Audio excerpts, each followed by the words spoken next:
Siyabonga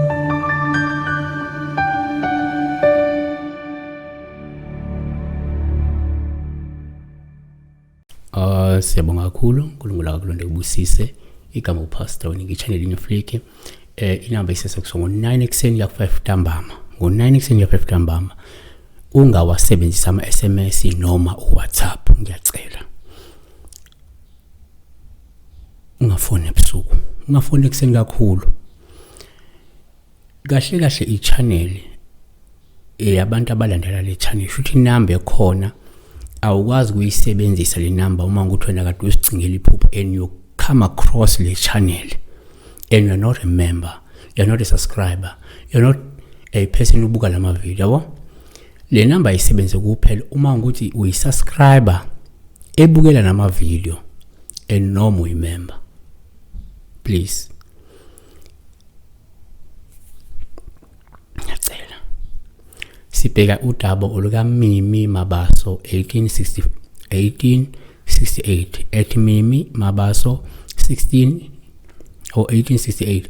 Uluphupho indlondlo ikwatile kusho ukuthini mkhulu?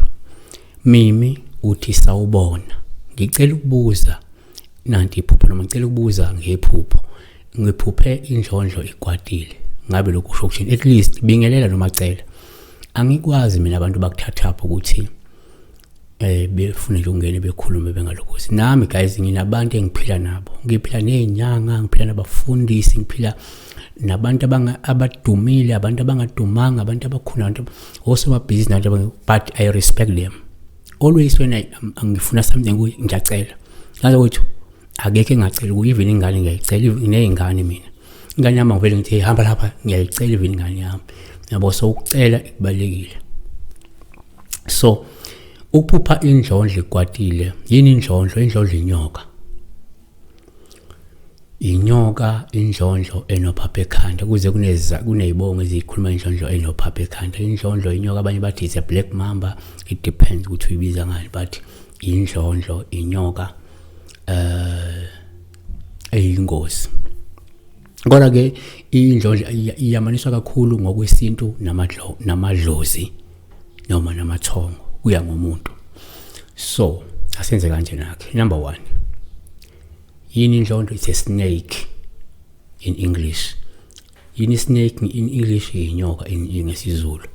So number 1, ngokwesintu uma uphupha inyoka sithathe njengophawu olubi mithukuthele, ngoba ke lungasho ukuthi kungenzeka idlozi lakho noma ithongo lakho licunukile, licasukile noma ulicasulile futhi lizama ukukuthethisa, ikakhulukazi makuthi ilezi inyoka lezi ezi uphawu lwamadlozi noma amathongo. Yabona?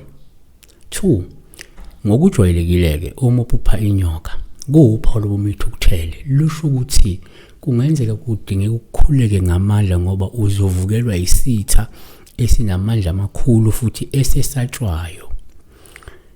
Isambulo 12 verse 17, uDraco wamthukuthelela owesifazane, wamunka wayokulwa nabaseleyo benzalo yakhe, labo ke abagcina imiyalo kaNkulunkulu abanobufakazi bukaJesu. 3, kwesinye isikhathi uma uphupha inyoka uphawu lobumithukuthele olungabe lukhomba ukuthi kungenzeka kumele usindiswe, kumele uphenduke, ulahle imikhuba engalungile futhi engamukelekile ngoba uNkulunkulu akeneme ngawe futhi usumcunulile, ngakho ke uzovulela isitha sikukhaphele wena.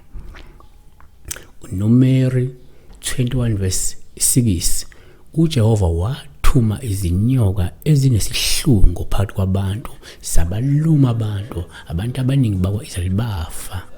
So sikhuluma ngokubona inyoka ithukuthele, inyoka ifuna ukugala, inyoka ikhwifa.